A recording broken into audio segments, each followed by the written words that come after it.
వృషభ రాశి వారికి 2025 ఆంగ్ల సంవత్సరంలో ఆదాయ వ్యయాలు ఎలా ఉండబోతున్నాయి, ఎలాంటి పరిస్థితుల్లో అద్భుతమైన యోగం పొందాలో ఈ వీడియోలో సవివరంగా సంపూర్ణంగా తెలుసుకుందాం. వృషభ రాశిలో ఏ నక్షత్రాలు వస్తాయనగా కృతికా నక్షత్రంలోని 2, 3, 4 పాదాలు, రోహిణీ నక్షత్రంలోని 4 పాదాలు, వృషిరా నక్షత్రంలో 1, 2 పాదాలు కలిపితే వృషభ రాశి. చాలామందికి పుట్టినటువంటి కాల సమయంలో డేటా ఆఫ్ బర్త్లు లేనటువంటి వారికి పేరు యొక్క మొదటి అక్షరాన్ని అనుసరిస్తూ ఆ రాశిని తెలుసుకునే ప్రయత్నం చేద్దాం. ఈ, ఉ, ఏ, ఓ, వా, వి, ఉ, వే, ఓ అక్షరాల వారందరూ కూడా వృషభ రాశి జాతకులే. వృషభ రాశి యొక్క అధిపతి శుక్ర భగవానుడు. ఈ సంవత్సరము ఆంగ్ల సంవత్సరము మరియు ఉగాది పండుగ నుంచి వీరి యొక్క ఆదాయ వ్యయాల్ని మనం ఒకసారి పరిశీలించినట్లయితే 11 ఆదాయం, వ్యయం 5.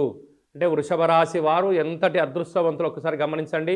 6 రూపాయలు మిగిలబోతున్నాయి. స్థిరాస్తులు, చరాస్తులు, ఫ్యాక్టరీలు, విల్లాలు, క్రయ విక్రయాలు, బంగారు ఆభరణాలలో